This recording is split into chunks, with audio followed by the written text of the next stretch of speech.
Thank you. I'm not staging this, so we'll just merely a reading. But John F. Kennedy was our first television president. Yet television was something that goes way back, as far as Harry Truman, I suppose, 1948. My family in South Philly used to watch the fights on the outdoor TV screen outside Callahan's bar. And bought their first television set in 1950 to watch Joe Louis fight Rocky Marciano. I can remember being a young boy and watching the coverage of the Cuban Missile Crisis on our 21-inch black and white TV.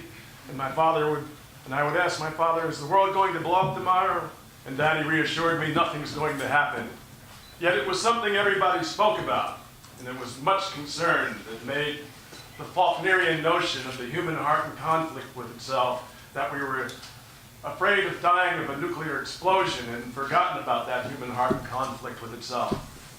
And like so many Americans at that time, we were kids. We played baseballs, tossed footballs, rode bicycles, and hoped for an ideal. And oftentimes recited President Kennedy's last remembered injunction: ask not what your country can do for you, ask what you can do for your country. It was a cold winter day on January 20th, 1961, when Chief Justice Earl Warren administered the oath of office to the 35th President of the United States. You, John Fitzgerald Kennedy, do solemnly swear. I, John Fitzgerald Kennedy, do solemnly swear that you will faithfully execute the office of President of the United States. That I will faithfully execute the office of President of the United States and will, to the best of your ability, and will, to the best of my ability, preserve, protect, and defend the Constitution of the United States. Preserve, protect, and defend the Constitution of the United States. So help you God. So help me God. So when the show, Hail to the Chief, is sounded, and then we realized that he was confirmed in his inaugural address to the nation. He was determined to set forth the vision of the new frontier of the 1960s, an ideal that everybody often believed in.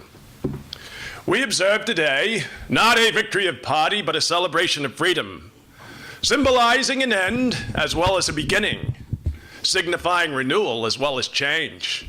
For I have sworn before you and Almighty God, the same solemn oath for which our forebears fought for, are still at issue at home and around the globe, that the belief of the rights of man come not from the generosity of the state, but from the hand of God. We dare not forget today that we are the heirs of that first revolution.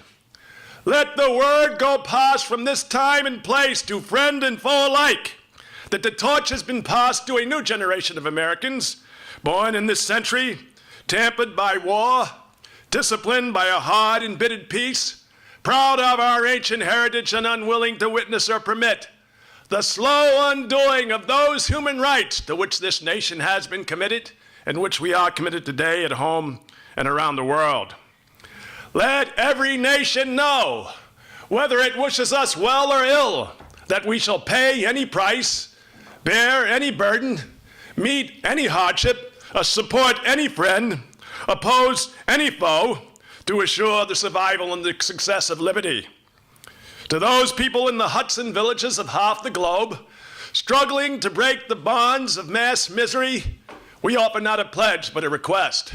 We're to renew the quest for peace on both sides.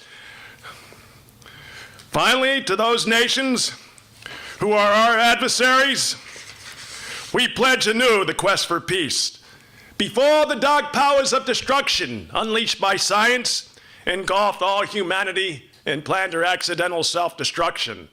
So let us begin anew, remembering on both sides that civility is not a sign of weakness, and sincerity is always subject to proof. Let us never negotiate out of fear, but let us never fear to negotiate. In the long history of the world, only a few generations have been granted the role of defending freedom in its hour of maximum danger. I do not shrink from this responsibility. I welcome it. I do not believe that any of us would exchange places with any other people or any other generation. The energy, the faith, the devotion which we bring to this endeavor will light our country and all who serve it. And the globe from that fire can truly light the world. And so, my fellow Americans, ask not what your country can do for you. Ask what you can do for your country.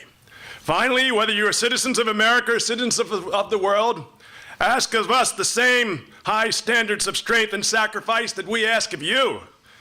With a good conscience, our only sure reward, with history, the final judge of our deeds, let us go forth to lead the land we love, asking his blessing and his hope, but knowing here on earth God's work must truly be our own.